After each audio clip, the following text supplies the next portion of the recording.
دو سوالات ہیں آپ سے. ایک تو یہ کہ تمام فرقے اور جو گروہ ہیں اسلام کے اندر، جو ہمارا اسلام ہے اس کے اندر جتنے بھی گروہ ہیں، اہل حدیث ہو گئے، دیوبندی یا جو بھی ہوتے ہیں، حنفی اور مالکی جتنے بھی ہیں، ان کی تعلیمات اور ماخذ جو ہے وہ ایک ہی ہے، قرآن اور حدیث سے یہ اخذ کرتے ہیں. اختلاف یہ کہاں پہ کرتے ہیں؟ پھر اختلافی نقطہ جس کی وجہ سے یہ ایک دوسرے کے سے بہت دور ہو گئے ہیں، وہ پوائنٹس کیا ہیں؟ اور سوال میرا دوسرا یہ ہے کہ اسلامی فتوحات جو ہیں کیا وہ جہاد کا حصہ ہوتی ہیں؟ جہاد کا حصہ ہوتی ہیں اسلامی فتوحات جو ہیں، کیا وہ جہاد کا حصہ ہیں؟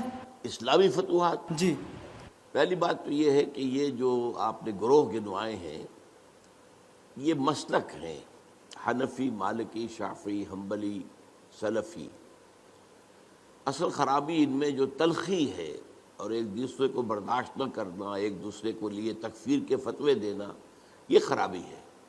مسلکوں کے اختلاف میں کوئی خرابی نہیں ہے، اور یہ مسلکوں کا اختلاف بالکل سمجھ میں آ جاتا ہے کہ قرآن سے اور حدیث سے، سنت سے استنباط کرتے ہوئے ایک شخص ایک رائے نکالتا ہے، ایک شخص اسی سے دوسری رائے نکالتا ہے، اور یہ دونوں رائے ہوتی ہیں مبنی پر خلوص اور اخلاص. مثلا میں آپ کو ایک واقعہ سناتا ہوں. ہمارے ایک بزرگ تھے ڈاکٹر عثمانی مرحوم، ان کے نام سے وہ ایک جماعت بھی حزب اللہ موجود ہے، وہ ایک علیحدہ مسئلہ ہے. انہوں نے ایک دفعہ درس دیا اور اس میں نماز باجماعت کے التزام اور پابندی کے لیے زور دینے کے لیے انہوں نے وہ واقعہ بیان کیا کہ حضور صلی اللہ علیہ وسلم جب مرض وفات میں مبتلا تھے تو ظاہر بات ہے کہ چند نمازوں میں وہ مسجد نبوی میں نہیں آ سکے اپنی بیماری کی وجہ سے. جیسے ہی ذرا طبیعت بہتر ہوئی تو آپ آئے، اور آپ نے اس وقت سہارا لیا ہوا تھا حضرت عباس رضی اللہ تعالیٰ عنہ اور حضرت علی رضی اللہ تعالیٰ عنہ. ان دونوں کے سہارے سے آپ مسجد کے اندر آئے تو حضرت ابو بکر نماز پڑھا رہے تھے، وہ پیچھے ہٹنے لگے کہ حضور آ گئے تو وہ آپ نماز پڑھائیں گے. تو آپ نے اشارت سے کہا نہیں تم نماز پڑھاؤ، اور آپ بیٹھ گئے حضرت ابو بکر کے پاس. بہرحال باقی واقعہ میں بیان نہیں کر رہا، اس سے انہوں نے استنباط کیا کہ دیکھیے نماز باجماعت کی اہمیت یہ ہے کہ حضور اس حال میں بھی، جبکہ آپ چل بھی نہیں سکتے، بمشکل دو افراد کا سہارا لے کر آ رہے ہیں، پھر بھی آپ نماز باجماعت میں شریک ہوئے. میں نے ان سے بعد میں عرض کیا کہ ڈاکٹر صاحب میں اس حدیث سے ایک اور نتیجہ نکالتا ہوں، اور وہ کیا ہے کہ نماز باجماعت سے صرف مریض ہی مستثنیٰ نہیں ہے، اس کے تیماردار بھی مستثنیٰ ہیں. حضرت عباس اور حضرت علی جو ہے وہ گھر کے اندر موجود تھے، مسجد میں تو نہیں آئے، وہ بیمار نہیں تھے، لیکن چونکہ وہ بھی حضور کے تیماردار تھے، حضور کی دیکھ بھال کر رہے تھے، تو گویا کہ ان کے لیے بھی اس وقت نماز باجماعت میں شریک ہونا لازم نہیں تھا. اب دیکھیے واقعہ ایک ہی ہے، اس سے ایک نتیجہ یہ نکل رہا، ایک نتیجہ یہ نکل رہا ہے. اس میں خلوص کی بنا پر لوگوں نے اختلاف کیا، اور اختلاف کی وجہ سے کوئی مسلک وجود میں آ گئے. یا ایک اور مثال میں آپ کو دیتا ہوں. حضور کی ایک حدیث ہے صلی اللہ علیہ وسلم کہ جب بھی مسجد میں جاؤ تو 2 رکعت جو ہے تحیۃ المسجد پڑھے بغیر مت بیٹھو، یہ مسجد کا حق ہے. آپ مسجد میں گئے ہیں 2 رکعت پڑھیے. ایک طرف تو یہ حدیث ہے، ایک طرف یہ حدیث ہے کہ سورج کے نکلنے کے وقت جب تک سورج پوری طرح نکل نہ چکے کوئی سجدہ نہیں ہو سکتا. فجر کے بعد فجر کی نماز کے بعد سے لے کر سورج کے پوری طرح طلوع ہونے تک کوئی سجدہ جائز نہیں. اسی طرح عصر کی نماز کے بعد سے اور سورج کے غروب ہو جانے تک پوری طرح کوئی سجدہ جائز نہیں. اب کیا کریں؟ اب اگر ایک شخص عصر کے بعد مسجد میں آیا ہے، اب مسجد میں مغرب کی نماز میں ابھی 10 منٹ ہے، 15 منٹ ہے، کیا کرے؟ وہ کون سی حدیث پر عمل کرے؟ پہلی حدیث پر عمل کرے یا دوسری پر کرے؟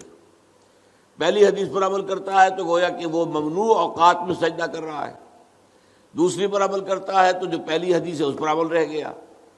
اب اس میں لوگوں نے اصول بنایا ہے کہ جہاں کسی چیز سے روکا جائے وہ زیادہ قوی ہے بنسبت اس کے جس میں حکم دیا جائے. تو روکا جانے والا معاملہ یہ ہے کہ نماز مت پڑھو فجر کے بعد سے سورج کے پوری طرح طلوع ہو جانے تک، اور عصر کے بعد سے سورج کے پوری طرح غروب ہو جانے تک. اب اس میں اختلاف ہے. تو اختلافات جو ہیں وہ قطعاً کوئی غیر فطری بات نہیں ہے. ایک اور واقعہ ہوا حضور کے زمانے میں، جب یہ جو غزوہ احزاب ہوا ہے تو جب جو کفار جو تھے جو باہر سے آئے تھے اور گھیرا ڈالے پڑے ہوئے تھے چلے گئے، تو اب حضور صلی اللہ علیہ وسلم اپنے ہتھیار اتار رہے تھے، حضرت جبرائیل آئے، آپ ہتھیار اتار رہے ہیں، ہم نے تو ابھی تک ہتھیار نہیں اتارے، بنو قریظہ کا معاملہ کرنا ہے ابھی، انہوں نے جو غداری کی اور عین جو ہے جنگ کے موقع کے اوپر عہد کی خلاف ورزی کی، انہیں سزا دینی ہے۔ تو چلیے حضور نے سب کو حکم دے دیا، اب کوئی مسلمان عصر کی نماز غالباً تھی نہ پڑھے جب تک کہ بنو قریظہ میں نہ پہنچ جائے، یعنی جلد از جلد بنو قریظہ کے علاقے میں پہنچ جائے۔ اب کچھ حضرات کا معاملہ ایسا ہوا کہ وہ ابھی راستے میں تھے، انہوں نے محسوس کیا کہ نماز جو ہے عصر کا، وہ تو اب عصر جو ہے وہ ہماری قضا ہو جائے گی، اب نکل رہا ہے، اب ہم وہاں پہنچ نہیں، ابھی تو کیا کریں؟ کچھ نے کہا کہ نہیں صاحب کچھ بھی ہو، نماز قضا ہو یا نہ ہو، حضور نے کہا نماز مت پڑھو جب تک بنو قریظہ کے علاقے میں نہ پہنچ جاؤ، تو ہم تو نماز نہیں پڑھیں گے۔ کچھ لوگوں نے کہا نہیں، یہ تو حضور نے اصل میں جلدی کرنے کے لیے تاکید کر کہا تھا، ورنہ مراد یہ نہیں تھی۔ انہوں نے نماز پڑھ لی، اب کچھ لوگوں نے نماز پڑھ لی، کچھ نے نہیں پڑھی۔ حضور کے سامنے جا کر بات رکھی گئی، حضور نے فرمایا دونوں نے صحیح کیا، یعنی دونوں نے استنباط کیا ہے اپنے اپنے اصول سے اور اپنی یعنی ایک عقلی صلاحیت کو برسر کار لاتے ہوئے، تو دونوں کا معاملہ ٹھیک ہے۔ اس اعتبار سے اختلافات سے زیادہ پریشان نہیں ہونا چاہیے۔ ان اختلافات کے اندر جو تلخی پیدا ہو گئی ہے وہ اس وجہ سے ہے کہ ہم نے ایک مذہبی پیشہ بنا لیا اپنے ہاں۔ اسلام میں کوئی مذہبی پیشہ نہیں ہے، ہر شخص نماز پڑھا سکتا ہے، ہر شخص جو ہے اپنی بچی یا بچے کا نکاح پڑھا سکتا ہے، ہر شخص اپنے والد یا والدہ کی نماز جنازہ پڑھا سکتا ہے، کسی مولوی کی ضرورت نہیں ہے۔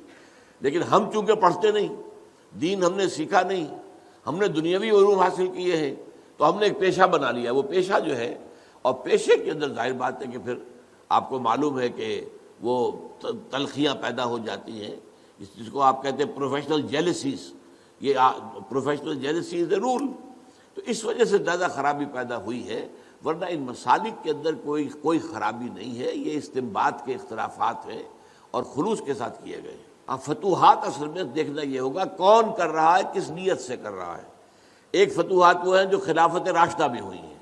اب خلافت راشدہ میں تو جو خلفاء ہیں وہ کامل اسلام پر کاربند ہیں، وہ شہنشاہ تو نہیں ہیں، بادشاہ نہیں ہیں، انہوں نے محل نہیں بنائے ہیں، انہوں نے عیاشیاں نہیں کی ہیں، وہ تو صفوں پر بیٹھ کر اور یوں سمجھیے کہ زمین پر بیٹھ کر جو ہے وہ حکومت کا کام چلا رہے تھے، تو یقیناً وہ سارا جہاد اسلامی تھا، لازماً اسلامی تھا، لازماً اسلامی تھا۔ بعد میں وہ دور بھی آیا ہے، ایک بادشاہ ہے بھی شرابی اور زانی اور ہے بھی بہت ظالم، کوئی اسلام کے اوپر عمل بھی نہیں ہے مسلمان، وہ کسی ملک کو فتح کرنے کے لیے فوج کشی کرتا ہے، تو ظاہر بات ہے اس کا معاملہ جہاد فی سبیل اللہ کا نہیں ہے، یہ تو در حقیقت اپنی حکومت کو بڑھانے کے لیے وہ توسیع کے لیے کوشش کر رہا ہے۔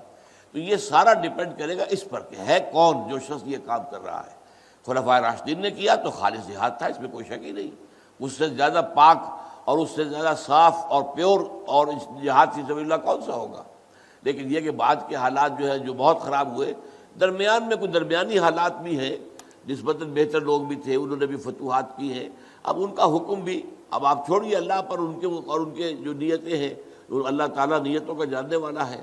تو بہرحال یہ میں نے دو انتہاؤں کا آپ کے سامنے ذکر کر دیا کہ ایک خلافت راشدہ کے دور میں فتوحات ہو رہی ہیں، اور ایک بعد میں بہت دور میں جبکہ بادشاہت اور ملوکیت اور اس کی ساری گندگیاں آ چکی اور محل بن چکے، عیاشیاں شروع ہو چکی، ایک اس زمانے میں ہو رہا ہے، تو ان دونوں کا حکم مختلف ہوگا۔